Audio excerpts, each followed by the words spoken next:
Hi, everybody, and welcome. We are reviewing our February book today. Christina, are you excited? I'm so excited. This was also the book that we gave away in our giveaway, which was so much Yes. fun. Thank you for everybody who participated. It Yes, was and congrats to Nicole for winning. You should either have gotten your package or should be getting it very, very soon. yes. And thank you again to all the Etsy shops that participated. Uh, Mhm. Hopefully Nicole will show us her box so we can see exactly what's in there. There's a lot of fun stuff. Yeah, honestly, I think I might order one of those bookmarks. Okay, I think I have to like get myself one of everything. Got I'm not the gonna lie. mug. So shocker, there's a mug in there. The mug was absolutely adorable, and the bookmark So, was beautiful. Like each thing was more beautiful than the next. the And then only the book, thing Yeah, but the only thing I didn't do was smell a candle. That I oh I my God, I regret not doing that, but it looked it so cute. smells so good. And then the vase that's in Hmm. It's super cute too. super cute, super exciting. We are planning a giveaway for later on in the year, so look out for that. Tentatively in the spring with a spring theme. So look out for that. Yes. So speaking of giveaway and book in the giveaway was Excuse Me While I Ugly Cry, and it was a book that you had picked out. So just a little bit about the book. So the summary given to us is Quinn keeps a list of everything from the days she ugly cried to the things that I would never admit out loud to all the boys she'd like to kiss. My God, it does sound like me in high school. She keeps her sane by writing her fears on paper. She never has to face them in real life. That is until her journal goes missing. An anonymous account posts, I know, posts one of her lists Scandal. on Instagram, which is I would just die, for the whole school to see, and blackmails her into facing seven of her greatest fears, or else her entire journal would go public. Quinn doesn't know who to trust. Desperate, sorry, not despite, desperate, she teams up with Carter Bennett, the last known person to have her journal, in a race against time to track down the blackmailer. Together, they journey through everything Quinn's been afraid to face, and along the way, Quinn finds the courage to be honest and to live in the moment and fall in love. It was Which so cute. it was so freaking cute. I love a slow burn, and I love like an quote unquote. I don't know if you would consider it an enemies to lovers, but just before we really get into it, spoiler like. If you haven't read the book and want to read it, go read it and then come back because I'm not holding back. Oh, Yes, no, all of our reviews are spoilers, just so you know. We're not going to hold back for that. But I do want to preface for those who have not read it, who want to read it and come back to this review, it is a YA novel. So expect the level of writing to be YA. Um, yeah. that doesn't mean the story wasn't fantastic. The themes were so, so good, but it is a YA novel. So keep that in mind. Okay, so I was thinking about this. Do you not consider yourself a young adult?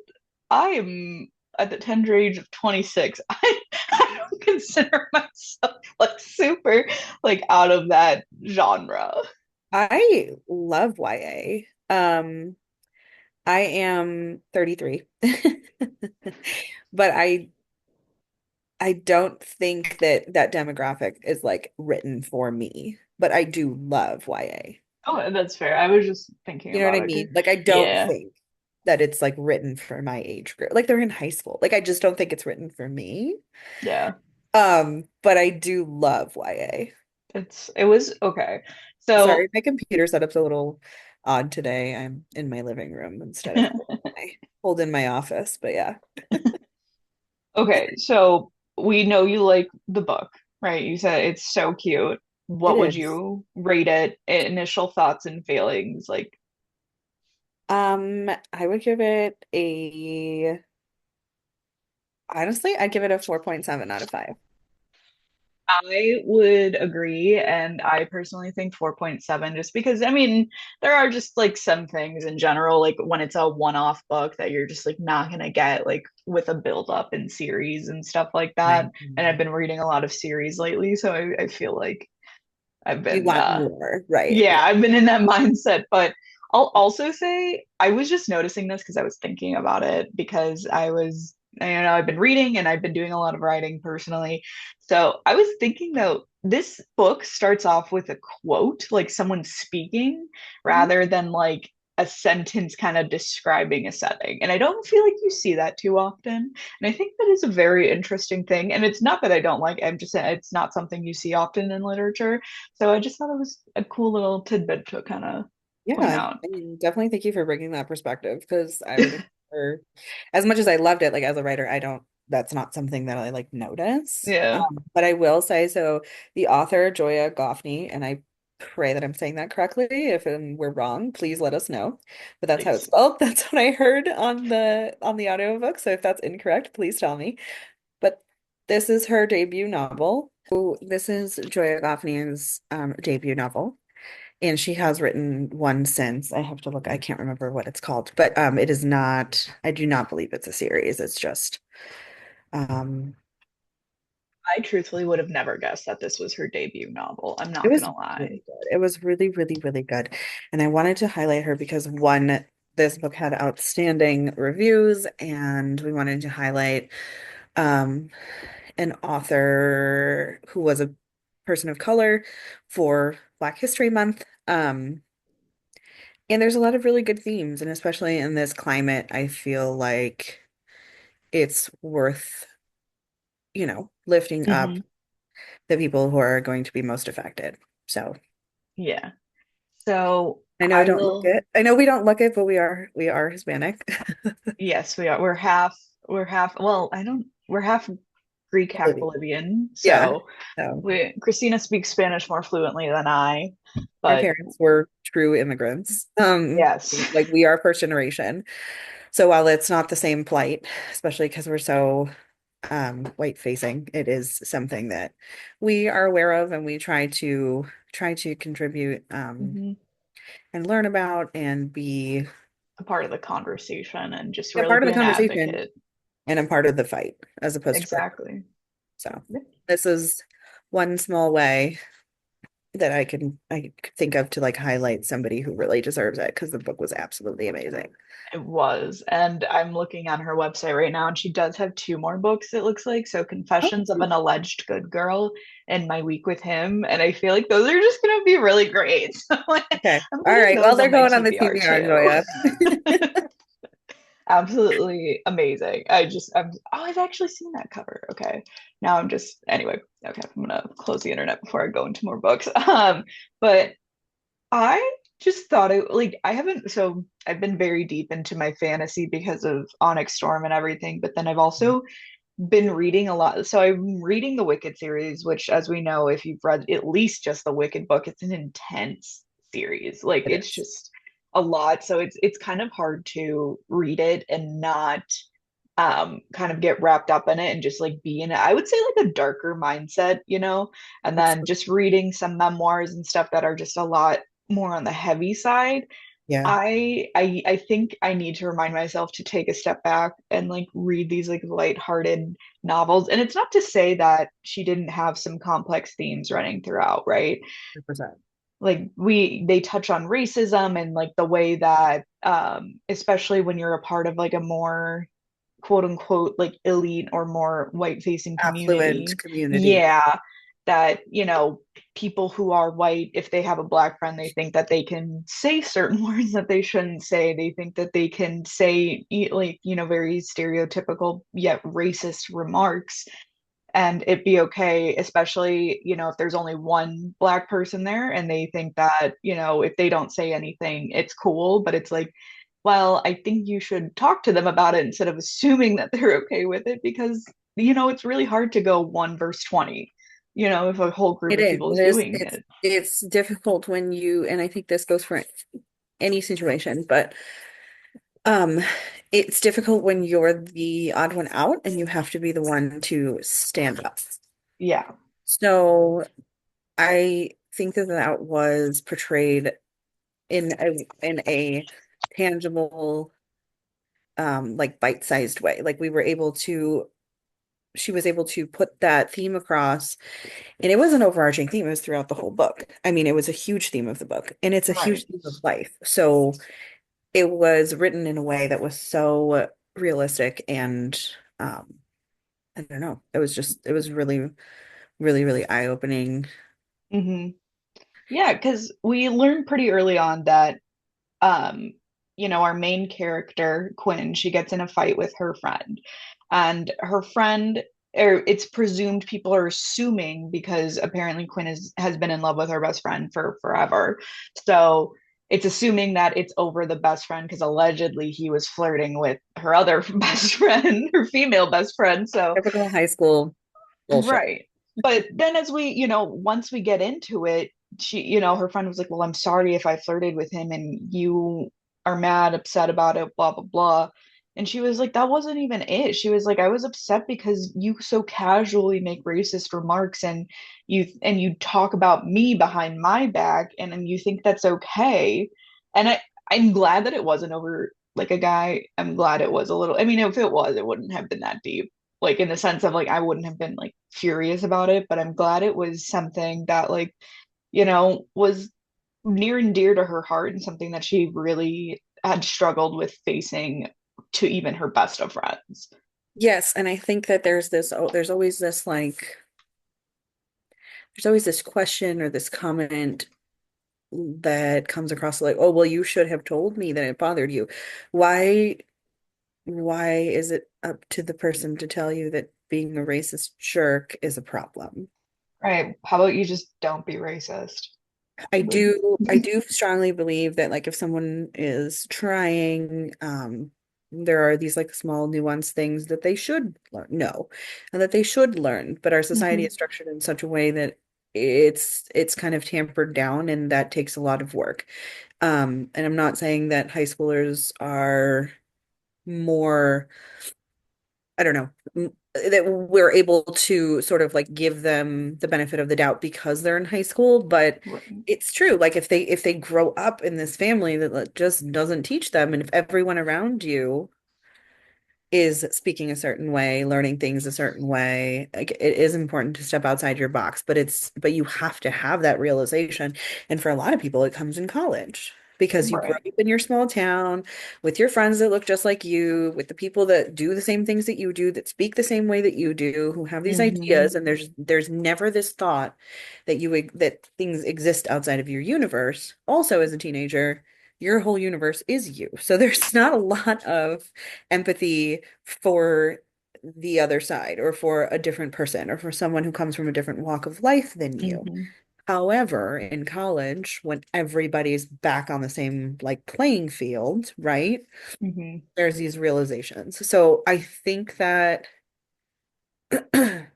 it's we shouldn't give people necessarily the benefit of the doubt, but just kind of being able to take a step back and see everything for what it is. That doesn't make it right or wrong, or I'm not saying one thing or Hmm. another.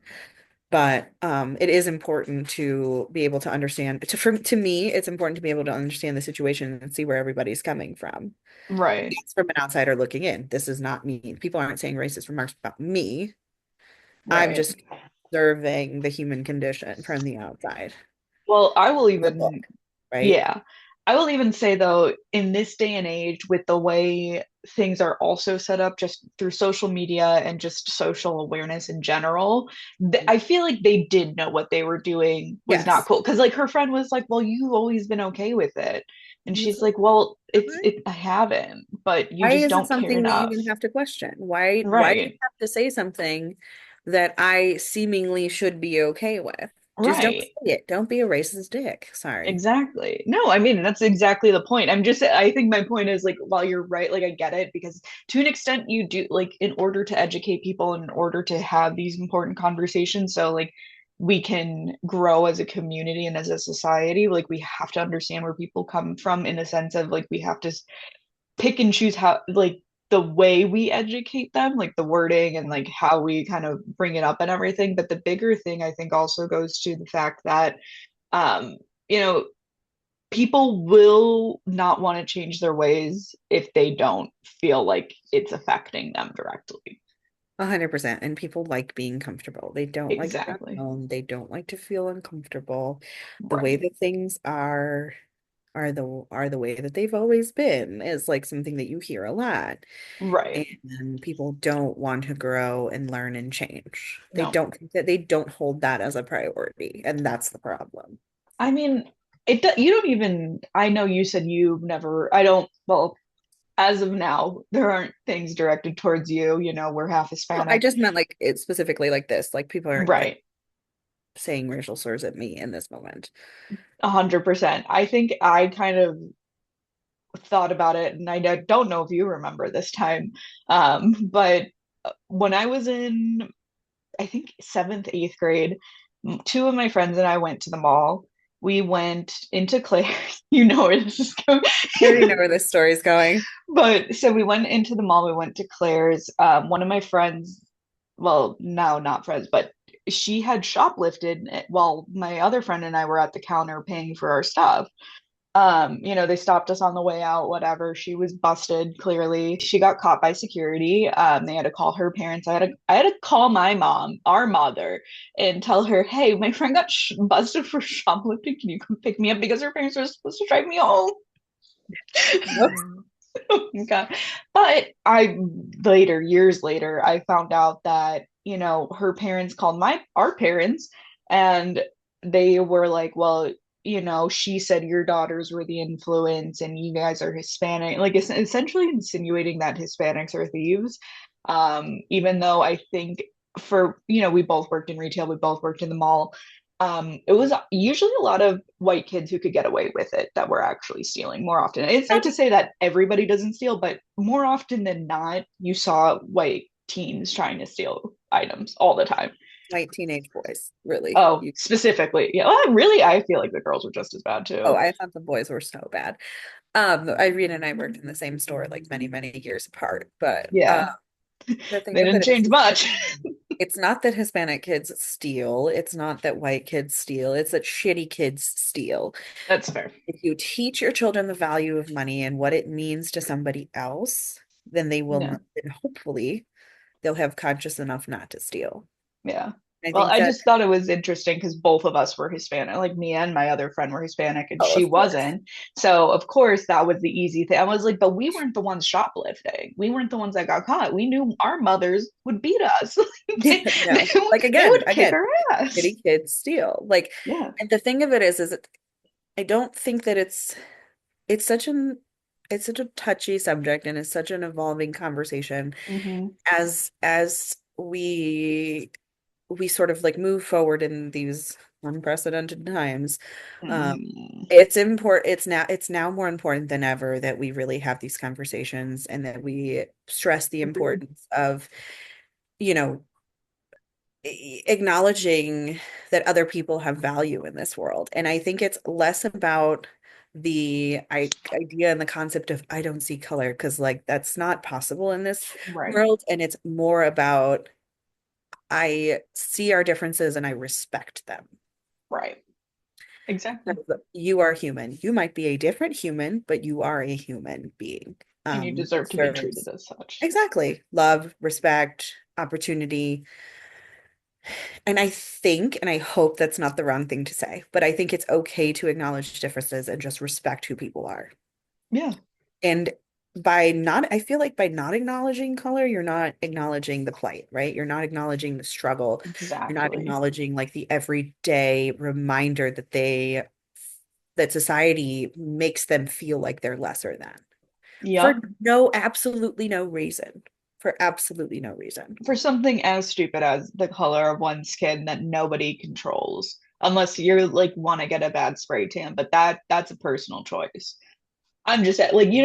No, this, I get it. I'm it's just thinking just so about like, ridiculous. yeah.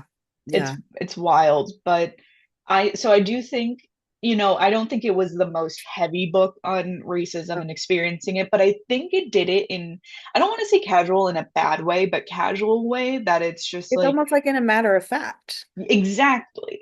And it's I just don't think, it's yeah, I think so casual is not the right word. I think it's very matter of fact. Like, yep, this exists. We don't right. have to beat it with a dead horse. Like, this exists, this is what it is. It was an overarching theme because that's how life is. Right. But we even see it. So, Quinn's parents are black. We even see it with her dad because, Carter comes in. Enlightening to me to put that in there. I thought, yeah, I think because I think a lot of successful people who are minorities, it's not that they look down They do. upon. Well, No, huh? say it. They do. They do. And we have that experience. I'm not naming names, but we have encountered minorities who are very successful who Yeah. feel as if other minorities in their same group, right, Hmm. Yeah. are less Or than less. or are doing it the wrong way and they did it better and how dare you and blah blah blah. Like Yeah. they do.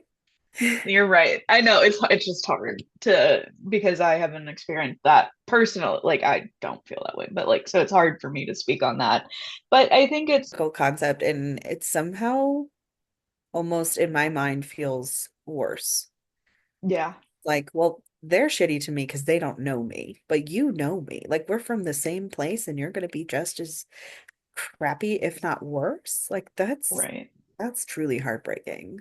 Right. If somebody, at school, like a teacher is mean to you, but then you come home and your parents are worse to you than the adults in the outside world, like that feel like you should love me. Like I'm of you. Like, Right. I don't know. It just feels worse in my mind. Whether or not No. that's true for everybody's experience, I don't know. But when your own group is shitting on you, it feels Right. to me. Well, we even see her mom because Quinn goes tells her mom and she's like, "Are you kidding me?" She's like, You know what that feels like and you're gonna sit here and act like that." And at first honestly, truthfully, I thought her dad was white because of that. Right, me too. And until it was like pointed out, and at first I was like, oh, maybe, to an extent also, like I was just trying to like give him some benefit of the doubt until we got further into the book. I was like, if I did see a random kid in my home, I'd be like, who are you, what are you doing here? But then Right. also like if he's you know completely like coming out of a bathroom, like then I'd be like, oh, hey, like how are you, I'm so and so's dad, who are you? Whatever. Mom, I guess. I would be a Yeah. mom. But I think that yeah, in the beginning, I was like, I think it's totally feasible to ask somebody why the hell they're in your house when you walk onto the bathroom after work and they're standing there. Right. Um, but then as the conversation continued and we understood more of like what he said and how he said it, I was like, interesting. Right.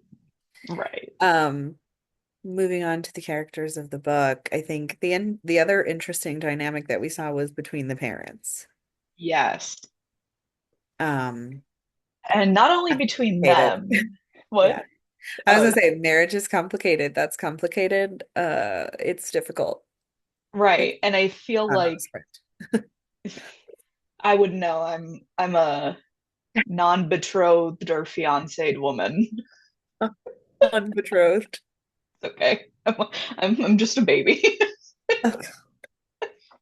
But I think it's interesting not only between them, but the parents themselves in relation to their daughter. So, let's get to it. So Quinn has this list, right, of 7 things she's like fears the most, and she's like telling the boy I love that I've loved him forever. My grandmother who had which is a total also side note is her grandmother has dementia, which is hard enough in itself, or is it Right. Alzheimer's? I think I don't remember. But Alzheimer's is a form of dementia, so regardless, she has dementia. so, her grandmother's memory is deteriorating. Her dad sells the house, like, which would gut me as well without me knowing. I would, but anyway, and then, So she's many also complex dynamics in this book. very, and then the fact that her parents both went to Columbia, met at Columbia, want her to go to Columbia. She doesn't have the grades to get in and she has to eventually tell them, but she first faked a letter saying that she was going to Columbia, which is Why? so funny to me. People are like, well, don't you have to pay like a so and so fee? And I'm like, first of all, I didn't. I'm assuming maybe Ivy or, more upscale colleges like that do. But also, I feel as if her parents are old enough to be like, okay, like, we send it in the mail or we pay it on like the upon entrance. Like, something like that. But and her parents even got her freaking Mercedes for going to, that's wild. But then he's Also, what were like, you gonna do? Just move to New York and cross your pretend, fingers and hope you right? get in? Like, I don't get it. Yeah, it was absolutely wild. But so essentially this book starts off with them at her house, doing a group project with this other kid, Auden. And at first I thought it was a girl because I don't know, I associate that name with female, so go figure. So I was a little confused half the book. He was great. I loved him. I But feel like in my mind, he's like the puppy friend, like the one that's sweet and smart, and everyone just wants to take care of them and is like just so affected by the world around them. mhm, So sweet. he was super adorable. And so what happens is I was gonna say Colin, but that's not even his name. Carter and Quinn somehow switched notebooks because he grabbed his stuff and left after her dad was kind of harassing him. And then Her dad racially profiled him. yeah, and so he takes her journal that she writes all of these things in, and she just gets so super, frantic about it. This is kind of like her safety net, and she wants to give up journaling, but she's not ready to do it yet. And truthfully, it would scare the crap out of me as well if someone took something of mine so personal and I barely knew them and they already had a bad perception of me. Or And then, extremely bad perception. We find out later that he's actually been in love with her forever. right. Right. Well, that's the thing, right? Like you don't know how to act around your crush, so you're just like freaking so mean to them because you're like, I can't flirt. I guess that's just a Another personal thing. another societal construct that we need to break down. Because why are we telling little girls that if a boy's mean to you, he likes you? Yeah. Fuck that. Anyways, that's neither here nor there. I'm sure we'll talk about women's rights soon. We always do, don't we? Men have no rights Very anyway. in-depth conversation. I'm sure I'll lose my shit, but But point being, she figures out he has her journal, texts him, and then when they meet up, he's like, I swear I had it. He doesn't have it. And then she gets cryptic texts she thinks are from him. yes. But then he helps her solve the mystery. So this whole time she's trying to figure out if it's him or not. Yeah. They fell in love along the way. But I think it's interesting because to an extent, I know he didn't do anything actually, but like it was him because he really did read the whole journal, even though he only told her he read a page. And that would honestly really upset me as well. Me too. I totally agree. Like, That was shitty. right. And I get it because at the time he didn't like know her, but Right. still. And then the plot twist, who has the journal? I didn't think that it was actually that big of a plot twist personally because I was just like, I bet she did No, it. I mean, Okay. but yeah, no, yeah, it Her was, friend, her best friend that she was fighting with, and then her best friend's like little, I don't even want to, she's the minion to that girl Gia or whatever. So ridiculous. And Gia was the one posting it on social. She just stole the journal. And I was like, all right, you just hid the body. You didn't kill the man. I was like, what the hell? What a horrible, but no. So her friend did it, which honestly it I wasn't surprised, but I was like incredibly upset because I was just like, damn, like what you a can't trust betrayal. what you can't trust anybody. No, And trust, even huh? trust no bitches. Honestly, but and then the guy she liked, I can't remember his name right now, right this minute, but I feel like so I will say one of my biggest things throughout the book was the fact that we didn't get more of the dynamic with her best friend who lives next door that she was supposedly in love with. I that was a little bit, it kind of left me Felt a little bit forced. wanting more. Like, but I guess he became, as she sort of like found herself and her place in the world, he became sort of a non-factor, which is fine. Right. But I would have liked a little bit more closure on that dynamic. Yeah. I think that it was a little not forced, but like rushed. And I feel Yeah, like we didn't see their relationship unfold too much. And it was a lot of telling and not showing. yeah, yeah. And that, but see, my thing is like, I'm such like a sucker for like a boy next door, like love story. So I was just like kind of upset that her and Carter got together. I mean, like, I was like, they're really cute, but I was just like kind of upset about it because It like, would have been nice to see Matt, like profess his love and her being like, well, actually, I don't want this anymore. Like that would have been some sort like a little bit more Yeah. closure. A little bit cliche, but like a little bit more closure. It would have been a little. I can't want it. Sorry, I'm clearly wicked on the mind.